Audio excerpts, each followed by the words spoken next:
अस्सलाम वालेकुम दोस्तों, जैसा कि आपने एपिसोड नंबर 4 के प्रोमो में देखा कि तैमूर और गुलदारो अर्तुगरुल को जिंदा जलाने की वजह से बहुत उदास और परेशान होते हैं और वो वापस कबीले में जाकर ये बुरी खबर सबको सुनाते हैं।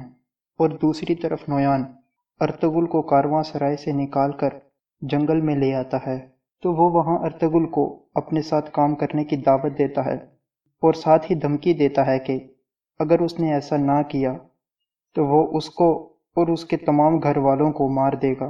दोस्तों, एपिसोड नंबर 5 के प्रोमो में बढ़ने से पहले आपसे छोटी सी रिक्वेस्ट है कि अगर आपने अभी तक हमारा चैनल सब्सक्राइब नहीं किया तो जल्दी से सब्सक्राइब कर दें और साथ बने बेल आइकॉन को भी दबा दें ताकि आपको हमारी आने वाली वीडियोस की अपडेट बर वक्त मिल सके। तो चलिए वीडियो स्टार्ट करते हैं। दोस्तों, एपिसोड नंबर 5 के प्रोमो में आप देखेंगे कि रात के वक्त अर्तुगरुल रस्सियां काट कर लड़की के साथ भागने की कोशिश करता है, लेकिन नोयान और उसके साथी उसे देख लेते हैं, जिस पर नोयान उसे कहता है कि मैंने तुम्हें पहले ही कहा था कि ऐसी कोई भी हरकत ना करना वरना तुम्हें बहुत दुख होगा। ये कहकर नोयान लड़की की गर्दन काट देता है और मजीद कहता है कि अर्तुगरुल, तुम अभी भी मुझसे मुकाबला करने की हिम्मत रखते हो तो चलो मुकाबला करते हैं। फिर अर्तुगरुल नोयान के साथ मुकाबला करता है और अर्तुगरुल शदीद जख्मी होने के बायस लड़ नहीं पाता, तो नोयान उसको मजीद जख्मी कर देता है। दूसरी तरफ गुलदारो और शहनाज बहुत उदास होते हैं और गुलदारो शहनाज से कहता है कि मेरे भाई ने बहुत दलेरी के साथ हर मुश्किल का मुकाबला किया और हमारे कबीले को बहुत सी फतूहात दिलवाईं। अब मेरा भाई शहादत के मर्तबे पर फाइज हो चुका है और अब ये हमारा फ़र्ज़ है कि उसकी औलाद को हम अपनी औलाद समझें। और शहनाज से कहता है कि अर्तुगरुल की वफ़ात के बाद हलीमा बहुत अकेली हो गई है, तुम्हें उसको सहारा देना चाहिए। शहनाज गुलदारो से कहती है कि मुझे दुदुर्गा कबीले वाले ठीक नहीं लग रहे, इत्तेहाद बनाने से पहले अच्छी तरह सोच लेना ताकि जब इत्तेहाद टूटे तो वो लोग आपके दुश्मन न बन जाएं। दुदुर्गा कबीले का सरदार अपनी बीवी और बेटे के साथ खाना खा रहा होता है, तो तैमूर अपने बाप से कहता है कि हम दोनों कबीले वालों को इत्तेहाद कर लेना चाहिए क्योंकि ये बुरा वक्त हम दोनों कबीले वालों पर आया है। सरदार अपने बेटे से कहता है कि कल मैं जिरगा बुलाकर दोनों कबीले वालों के इत्तेहाद का ऐलान करूँगा, जिसमें सिपाहियों की जिम्मेदारी उन पर और बाकी तमाम दूसरे मामलात की जिम्मेदारी हमारी होगी। सरदार की बीवी उससे कहती है कि सिपाहियों की जिम्मेदारी कभी भी उनको ना देना क्योंकि कबीले की हिफाजत सबसे अहम होती है, इसलिए जब इत्तेहाद टूटे तो हमें सिपाहियों की वजह से किसी भी किस्म की परेशानी का सामना ना करना पड़े। अर्तुगरुल जब नोयान की कैद में रस्सियों से बंधा होता है तो इब्नुल अरबी उसके ख्वाब में आते हैं और उसे दूध का प्याला पिलाते हैं और उसे अपने पास बिठा लेते हैं और कहते हैं कि तुम मायूस ना होना और साबित कदम रहना क्योंकि हक और सच के साथ हमेशा अल्लाह की ताकत होती है।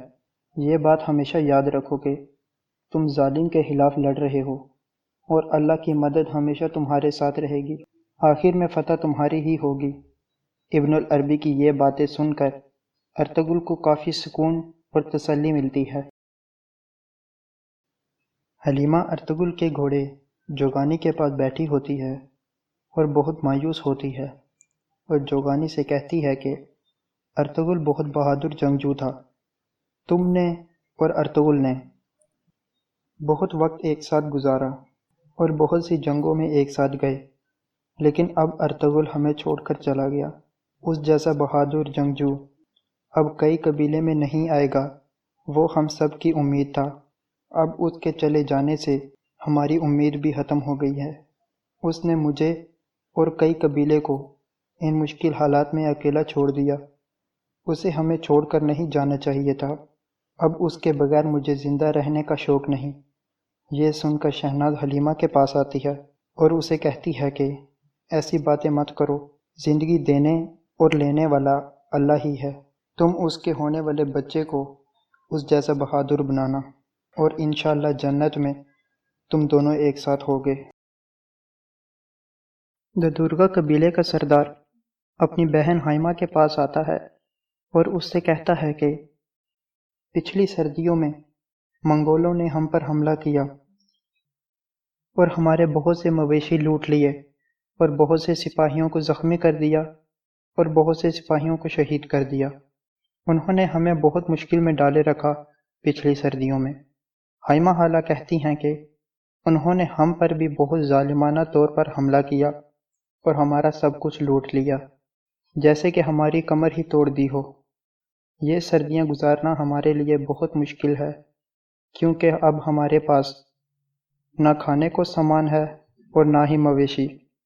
جس پر سردار اپنی بہن سے کہتا ہے کہ اسی لیے میں چاہتا ہوں کہ ہم دونوں قبیلے ان سردیوں میں متحد ہو جائیں، ساتھ کھانا کھائیں، ساتھ ہی ایک بہترین لشکر تیار کریں جو ہمیں منگولوں کے خلاف کافی مدد فراہم کرے، کیونکہ کئی قبیلے کے پاس بہت سے بہادر اور قابل سپاہی ہیں۔ قبیلے میں جرگہ منعقد ہوتا ہے اور ہائمہ حالہ جرگے میں کہتی ہیں کہ آپ نے ہماری اتنی مدد کی جس پر میں آپ کا شکریہ ادا کرتی ہوں، اور مزید کہتی ہیں کہ وقت بہت تیزی سے گزر رہا ہے اور ہماری مشکلات بھی بڑھ رہی ہیں، اس لیے اب ہمارے لیے یہ ضروری ہے کہ ہم ایک مشترکہ فوج بنائیں جس سے ہمیں منگولوں کے خلاف لڑنے میں آسانی ہوگی۔